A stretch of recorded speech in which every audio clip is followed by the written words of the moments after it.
In the wealthiest cities on Earth, beneath the shimmer of billion-dollar skylines, there live people whose very existence is treated as an inconvenience.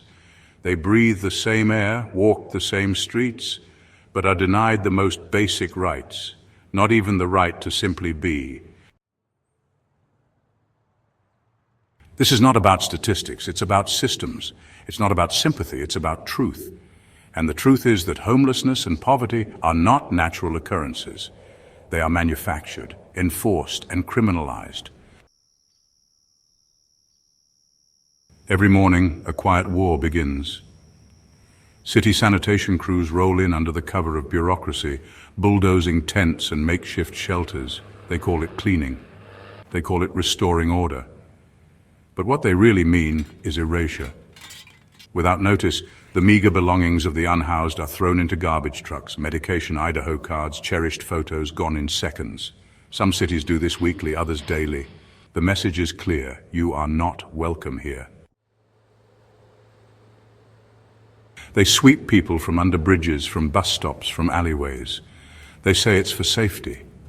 But whose safety? Not the people being thrown into the cold. Not the elderly man in a wheelchair who just lost his tent. Not the mother trying to keep her child warm with a blanket beneath the freeway. No. The only safety that's being preserved is the illusion of comfort for the affluent, the tourists, the voters with clout. In many cities, poverty itself is criminalized. Loitering, sleeping in your car, resting on a public bench, these are now considered crimes. If you're without a fixed address, you're subject to fines, jail time, and harassment.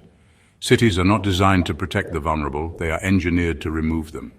The justice system has become a revolving door for the poor, where survival is punished more harshly than theft. And in a cruel twist of irony, the cost of incarcerating a homeless person far exceeds the cost of simply giving them a place to live. Let's break that down. In many cities, it costs between $30,000 and $60,000 a year to keep someone incarcerated. In contrast, the annual cost of providing permanent supportive housing, including case management and healthcare, is often less than half that. Yet we keep funding jails, not homes. Why? Because punishment is profitable, because politics favors short-term optics over long-term solutions.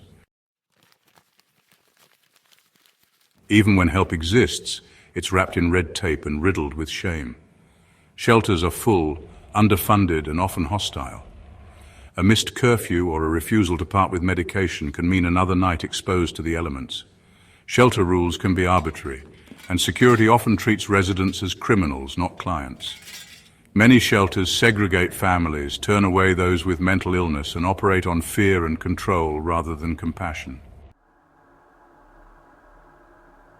Meanwhile, government programs boast millions in funding, yet the results are empty buildings and vacant promises. Politicians hold press conferences about innovative solutions while those on the streets are left to freeze. The paperwork for assistance is labyrinthine.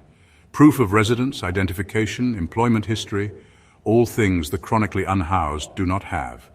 The system demands stability from those in chaos. And for those with the audacity to show compassion, feeding bans make it illegal to hand out food in public spaces. Volunteers are fined, meals are confiscated. The system would rather see people starve than allow citizens to bypass its control. In some cities, it's easier to open a liquor store than a soup kitchen.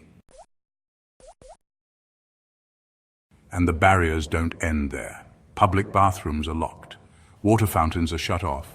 Benches are designed with metal dividers so no one can lie down. This is what's called hostile architecture. Urban design created not to serve but to exclude. Every design, every policy sends the same message: you do not belong. Applying for assistance is a test most cannot pass. Without an address, a phone, internet access, or transportation, navigating the maze of social services becomes impossible. And when help is denied because of a missing document or a minor clerical error, the message is loud and clear: you are not meant to succeed. It's a bureaucratic form of violence, paper cuts that bleed dignity.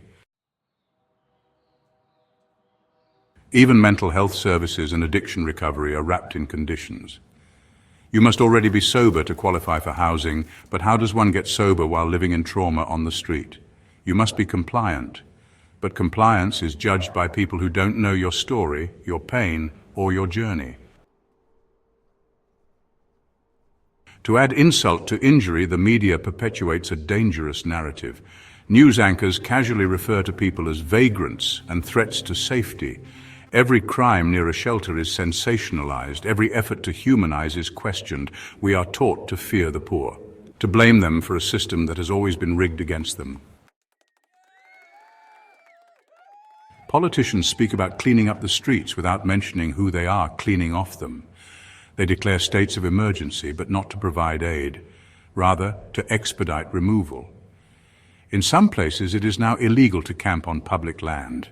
Even when there is nowhere else to go, this is not a safety plan, this is social cleansing. And all of this, the arrests, the sweeps, the feeding bans, the bureaucratic mazes, is not the result of neglect, it is the result of design. This is not a system failing, it is a system succeeding at exactly what it was built to do: protect the comfortable and expel the expendable. This is not about broken people. This is about people who have been broken by a system that devalues human life if it's not profitable. And you know, the truth no one wants to hear is that it could happen to anyone. One illness, one lost job, one missed paycheck. That's all it takes. We must stop pretending this is a crisis of charity. This is a crisis of justice.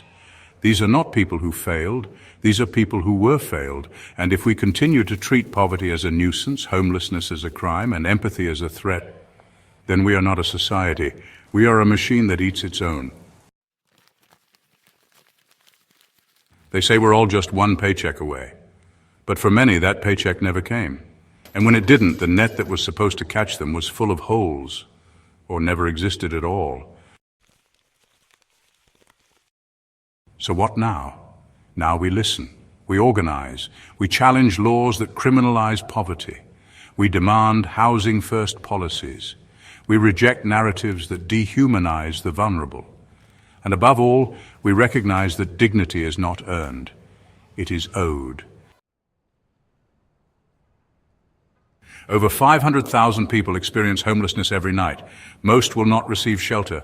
Many will be criminalized for surviving. They are not the problem. The system is.